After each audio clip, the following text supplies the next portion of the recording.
আসসালামু আলাইকুম দর্শক। লন্ডন থেকে স্বাগত জানাচ্ছি আমি কাজী হেমায়েতুদ্দিন মিশন এবং সমসাময়িক বাংলাদেশের রাজনীতি এবং ভূরাজনীতি নিয়ে আমাদের সঙ্গে আলোচনায় আজকে অতিথি হিসাবে আছেন মনোজ দাসের প্রীতি ও শুভেচ্ছা নিন। একটি ছবি আপনাদেরকে দেখাচ্ছি স্ক্রিনে। একটি ছবিটা দেখুন। এখানে লেখা রয়েছে, যেটা তার মানেটা হচ্ছে জাতিসংঘে ভারত হেরে গেছে, বাংলাদেশের পক্ষে 16-12 ভোট হয়েছে। এই বিষয়টা নিয়ে এখন আলোচনা করব। সরি, গত কয়েকদিন ধরে সোশ্যাল মিডিয়া, বিশেষ করে ইউটিউব ও ফেসবুকে একটি খবর ঝড় তুলেছে। বলা হচ্ছে জাতিসংঘে ভারত বাংলাদেশ সীমান্তে ভারতের কাঁটাতারের বেড়া নির্মাণ নিয়ে ভোটাভুটি হয়েছে। সেখানে নাকি 16-12 ভোটে বাংলাদেশ জিতে গেছে। আরও বলা হচ্ছে জাতিসংঘ ভারতকে নির্দেশ দিয়েছে যে বাংলাদেশের সঙ্গে সমঝোতা না হওয়া পর্যন্ত সীমান্তে কাঁটাতারের বেড়া নির্মাণ বন্ধ রাখতে হবে। শুনতে অত্যন্ত বড় খবর। এমন খবর যদি সত্যি হয় তাহলে সেটা শুধু ভারত বাংলাদেশ সম্পর্ক নয়, সমগ্র দক্ষিণ এশিয়ার ভূ রাজনীতিতে একটা বড় ঘটনা হয়ে দাঁড়ায়। কিন্তু প্রশ্ন হচ্ছে, সত্যি কি এমন কিছু ঘটেছে? আর যদি না ঘটে থাকে তাহলে এই ধরনের খবর ছড়ানো হচ্ছে কেন এবং কারা ছড়াচ্ছে? আজ আমরা সেই বিষয়টি খতিয়ে দেখব। প্রথমেই একটা খবর বলি, যে এই যে স্ক্রিনে যে ইউটিউবারের যেটা দেখালাম, তাদের যে থাম্বনেলের ছবিটা, এই ইউটিউবারটি হচ্ছে ভারতের এবং এটা হিন্দি ভাষায় তৈরি ইউটিউবার, অর্থাৎ বাংলাদেশের কোনো ইউটিউবার নয়, ইনি ভারতের ইউটিউবার। সুতরাং এই কথাটা মাথায় রেখে আমরা পরের আলোচনায় আসি। প্রথমে একটা সাধারণ প্রশ্ন করি। ধরুন জাতিসংঘে ভারতের বিরুদ্ধে এমন একটা গুরুত্বপূর্ণ সিদ্ধান্ত নেওয়া হয়েছে যেখানে ভারতকে নিজের সীমান্তে বেড়া নির্মাণ বন্ধ করতে বলা হয়েছে। তাহলে এই খবরটা সবার আগে কোথায় আসার কথা? কোন জায়গাতে প্রথম বেরোবে খবরটা? প্রথম জাতিসংঘের সরকারি ওয়েবসাইটে, তারপর আন্তর্জাতিক সংবাদ সংস্থা রয়টার্সে, অ্যাসোসিয়েটেড প্রেসে, এএফপিতে, বিবিসিতে, সিএনএনে, ভারতের পররাষ্ট্র মন্ত্রণালয়ের প্রতিক্রিয়ায়, বাংলাদেশের পররাষ্ট্র মন্ত্রণালয়ের বিবৃতিতে। কিন্তু আশ্চর্যের বিষয় হলো এই সব জায়গায় এমন কোনো খবর পাওয়া যাচ্ছে না। অথচ ইউটিউবে একের পর এক ভিডিও, এবং এখানেই প্রথম সন্দেহটা তৈরি হয়। এবার আসি সবচেয়ে গুরুত্বপূর্ণ বিষয়ে। ভিডিওগুলোতে বলা হচ্ছে 16-12 ভোটে বাংলাদেশের পক্ষে সিদ্ধান্ত হয়েছে। কিসের সিদ্ধান্ত? বাংলাদেশ ভারতের কাঁটাতারের বেড়া নির্মাণে বিরোধিতা করছে, সেই বিষয়টা নিয়ে নাকি বাংলাদেশ গিয়েছে জাতিসংঘে এবং জাতিসংঘ তারপরে ভোট করেছেন। শুনতে ভালো লাগলেও একটু ভাবুন, জাতিসংঘের নিরাপত্তা পরিষদে সদস্য সংখ্যা মোট 15, সেখানে 16-12 ভোট হওয়ার প্রশ্নই ওঠে না। কারণ 16-12 ভোট হতে গেলে কমপক্ষে 28টি ভোট দরকার হয়, কিন্তু আছে তো সেখানে 15টা। আবার জাতিসংঘের সাধারণ পরিষদে সদস্য রাষ্ট্র হচ্ছে 193টা, সেখানে কোনো গুরুত্বপূর্ণ প্রস্তাব মাত্র 28টি ভোটে নিষ্পত্তি হওয়াটা অস্বাভাবিক নয়, অসম্ভব। কারণ 28 বাদ দিয়ে দিলে 165টি দেশ ভোটদানে বিরত ছিল, এমনটা হতে পারে না। তাহলে প্রশ্ন হচ্ছে, এই 16-12 ভোট কোথায় হলো, কোন কমিটিতে হলো, কোন সভায় হলো, কোন প্রস্তাবের ওপরে হলো, প্রস্তাব নম্বর কত, কোন কোন দেশ বাংলাদেশের পক্ষে ভোট দিল, আর কোন দেশ ভারতের পক্ষেই বা ভোট দিল?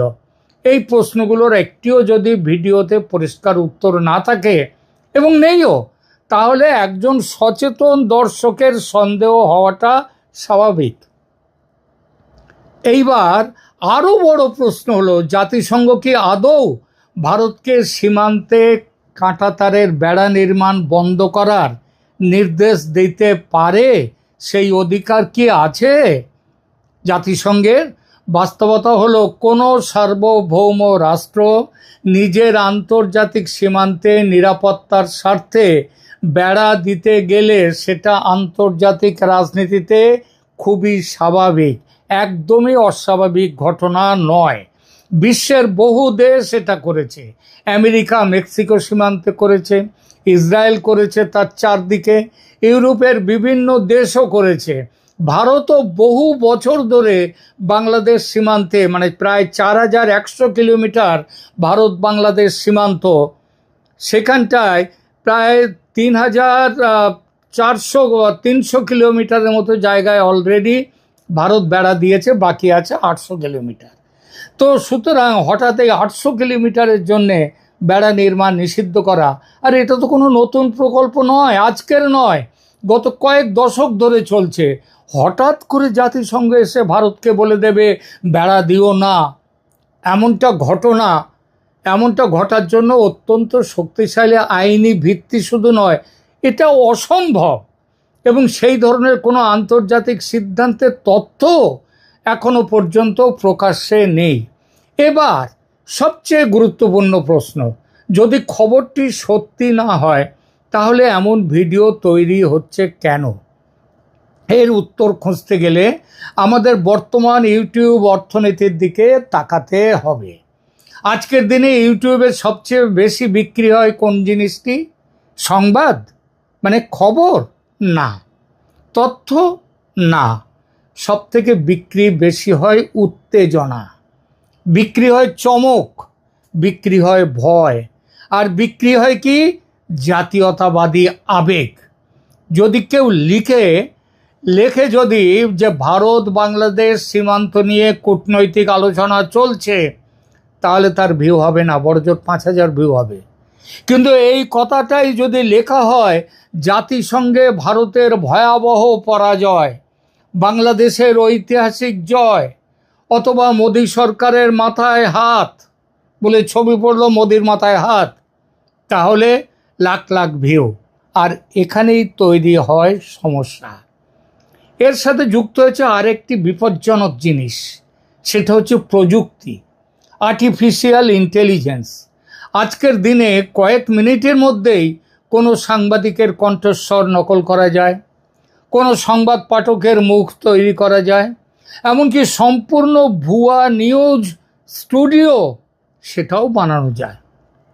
কয়েক বছর আগে যা করতে বড় স্টুডিও লাগতো, আজ সেটা একটা ল্যাপটপেই হয়ে যায়। ফলে দর্শকের সামনে এমন ভিডিও আসছে যা দেখতে পুরোপুরি নিউজ চ্যানেলের মতো, শুনতে পুরোপুরি বাস্তব, কিন্তু তথ্যের ভিত্তিতে শূন্য। আর এই ধরনের এই আর্টিফিশিয়াল ইন্টেলিজেন্স ব্যবহার করে যে ভিডিওর ছবিটি দেখালাম, সেই ভিডিওটি তৈরি করেছে ভারতেরই একজন হিন্দি ভাষী নিউজ চ্যানেল নয়, এই চ্যানেলের নামটাও আমি এর আগে কোনোদিন শুনিনি, একদম নতুন চ্যানেল। এবং তার ভিউজ হয়েছে কত জানেন? মাত্র কয়েক ঘন্টায় 2,72,000 ভিউজ অলরেডি হয়ে গেছে। সবচেয়ে উদ্বেগের বিষয় হলো অনেক সময় এই ভিডিওগুলো এমন ব্যক্তির নাম ব্যবহার করে, যেমন এখানেও ব্যবহার করেছে একজন অতি পরিচিত সাংবাদিকের নাম। সেই সাংবাদিক যেন সব বলছেন, এই সাংবাদিক হচ্ছে কিন্তু আবার জাতীয়তাবাদী সাংবাদিক। এদের দীর্ঘদিনের একটা বিশ্বাসযোগ্যতা রয়েছে। আর এটা থাকলে, এই সব মুখ ব্যবহার করলে দর্শক তখন ভাবেন, আরে এই মানুষটা তো খুব চেনা সাংবাদিক, উনি তো ভুয়া কথা বলবেন না। কিন্তু বাস্তবে দেখা যায় সাংবাদিক এই নামটাই জানেন না, সাংবাদিকের নাম ব্যবহার করা হয়েছে, কণ্ঠস্বর নকল করা হয়েছে, অথবা তার পুরনো বক্তব্য কেটে নতুন প্রসঙ্গ জুড়ে দেওয়া হয়েছে। এটাই এআই যুগের নতুন চ্যালেঞ্জ। তাহলে একজন সাধারণ দর্শক কিভাবে বুঝবেন? দেখুন,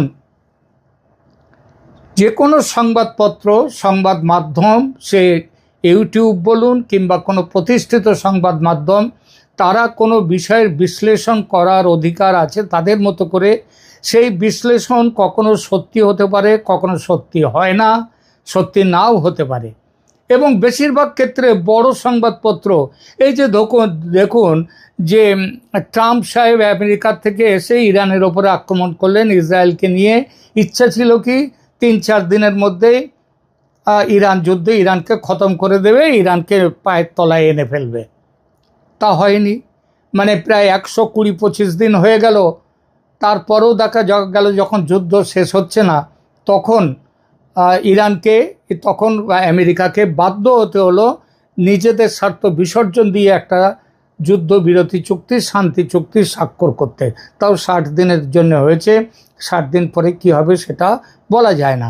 তার মানে ট্রাম্পের যে বিশ্লেষণ সেখানে ভুল ছিল ট্রাম্পের। সুতরাং ভুল বিশ্লেষণ সবাই করতে পারে, সেটাই হয়। তাহলে একজন সাধারণ দর্শক কিভাবে বুঝবেন যে কোন চ্যানেল এটা টোটালি এটা মিথ্যে কথা বলার জন্য, এটা বিশ্লেষণ নয়। আমরা অনেক সময় অনেক কথা বলি, তার সে মেলে না, মিলবে না। যেমন আমি নিজে বলেছিলাম শেখ হাসিনা শিগগির ফিরে যাবেন বাংলাদেশে, তিনি শিগগির ফেরেননি। আমি কেন?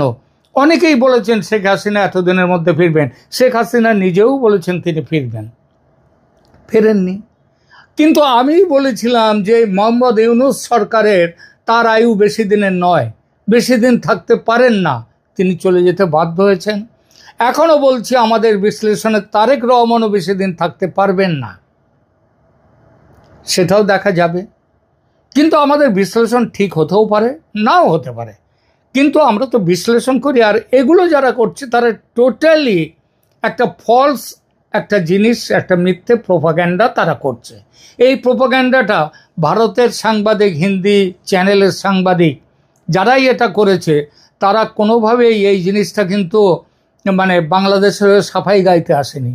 তাদের সহজ উদ্দেশ্যটা কি? সোজা উদ্দেশ্য ভিউজ বাড়ানো। এবং এ পর্যন্ত বললাম মাত্র কয়েক ঘন্টায় 2,72,000 ভিউজ হয়ে গেছে। হয়তো তার মধ্যে বাংলাদেশের মানুষও রয়েছেন। সুতরাং তাহলে একজন সাধারণ দর্শক তিনি কিভাবে বুঝবেন যে এই যে ভিডিও, এই ইউটিউবার কিংবা ভিডিও এটা ভুল, এটা মিথ্যে, এটা প্রোপাগ্যান্ডা? এর কিছু সহজ নিয়ম আছে। প্রথমত, ভিডিওতে যদি বড় দাবি করা হয়, মানে যেমন এখানে করা হচ্ছে রাষ্ট্রসংঘের দাবি, তাহলে সরকারি নথির লিঙ্ক কোথায় আছে? দ্বিতীয়ত, রয়টার্স, এএফপি, বিবিসি এরাও কি একই খবর দিয়েছে? এখানে কেউ দেয়নি, সেটাও লক্ষ্য রাখবেন। তৃতীয়ত, ভিডিও কি তথ্য দিচ্ছে নাকি শুধু উত্তেজনা তৈরি করছে? এখানে পরিষ্কার ওই থাম্বনেল দেখেই বোঝা যাচ্ছে উত্তেজনা তৈরি করছে। চতুর্থত, ভিডিও থেকে নির্দিষ্ট নথি, তারিখ, প্রস্তাব নম্বর, ভোটের বিবরণ আছে? কিচ্ছু নেই। নাকি শুধু বলা হচ্ছে বড় খবর, বিশ্ব কাঁপানো ঘটনা, ভারতের মাথায় বাজ পড়েছে, বাংলাদেশের ঐতিহাসিক জয়। এসব শব্দ যত বাড়বে সন্দেহ ততটাই বাড়া উচিত। এখানে একটা বিষয় পরিষ্কার করে বলা দরকার, ভারত ও বাংলাদেশের মধ্যে সীমান্ত নিয়ে মতবিরোধ হচ্ছে, কাঁটাতারের বেড়া নিয়েও মতবিরোধ হচ্ছে, শূন্য রেখা নিয়ে মতবিরোধ আছে, অনুপ্রবেশ, পাচার, সীমান্ত নিরাপত্তা নিয়েও মতবিরোধ আছে। এসব বাস্তব সমস্যা। এখানে একটা বিষয় পরিষ্কার করে বলা দরকার, ভারত ও বাংলাদেশের মধ্যে সীমান্ত নিয়ে মতবিরোধ আছে, কাঁটাতারের বেড়া নিয়েও মতবিরোধ আছে, শূন্য রেখা নিয়ে মতবিরোধ আছে, অনুপ্রবেশ, পাচার, সীমান্ত নিরাপত্তা, পুশব্যাক সব নিয়ে মতবিরোধ আছে। এসব বাস্তব সমস্যা। এসব নিয়ে দুই দেশের মধ্যে আলোচনা হয় মাঝে মাঝেই, কখনো আলোচনায় ইতিবাচক, কখনো নেতিবাচক ফলাফল, কখনো উত্তেজনাও তৈরি হয়। কিন্তু বাস্তব রাজনৈতিক সমস্যা আর ইউটিউবের কাল্পনিক নাটক, এই দুটো জিনিস এক নয়। ইউটিউব কেন, আমি বাংলাদেশের এবং ভারতেরও হয়তো কেউ কেউ করতে পারে, বাংলাদেশের মেন স্ট্রিম যে মিডিয়া, সেখানেও এমন অনেক খবর দেখতে পাই যেগুলো বাস্তবের সাথে তাদের কোনো মিল নেই, কিন্তু সেগুলো তবু বার হয়। আজকের পৃথিবীতে সবচেয়ে মূল্যবান জিনিস কিন্তু তথ্য নয়, সবচেয়ে মূল্যবান জিনিস হলো বিশ্বাসযোগ্য তথ্য। কারণ তথ্যের অভাব নেই, বরং তথ্যের বন্যা। কিন্তু সত্য তথ্যের অভাব রয়েছে। আর সেই সুযোগেই ভুয়ো খবরের ব্যবসা ফুলে ফেঁপে উঠছে। শেষ করার আগে একটা কথাই বলবো, যে কোনো ভিডিও দেখার আগে আবেগ নয়, প্রশ্ন করুন। যে কোনো চমকপ্রদ খবর শোনার আগে তার উৎস খুঁজুন। আর কেউ যদি বলে জাতিসংঘে ভারতের বিরুদ্ধে ভোট হয়ে গেছে, তাহলে প্রথম প্রশ্ন করুন কোথায় হয়েছে ভোট, কবে। মানে জাতিসংঘের তো অনেকগুলো দপ্তর আছে, তার মধ্যে কোন দপ্তরে হয়েছে, কোথায় হয়েছে, কবে হয়েছে, কোন নথিতে আছে, কত নম্বর প্রস্তাব, কোন দেশ কি ভোট দিয়েছে। এই প্রশ্নগুলোর উত্তর না থাকলে খবর নয়, সেটা ভিউ ব্যবসা। এবং এআই এর যুগে ভিউ ব্যবসার এই কারখানা দিন দিন আরও বড় হচ্ছে। ঠিক আছে, কেমন লাগলো আমাদের আজকের এই ভিডিও সেটা কমেন্ট করে জানান, লাইক দিন, শেয়ার করুন এবং অবশ্যই সাবস্ক্রাইব করতে ভুলবেন না ক্যালকাটা ডায়ালগ স্পেশাল। কারণ ক্যালকাটা ডায়ালগস সত্য খবর দেয়, শিরোনাম নয়। ধন্যবাদ।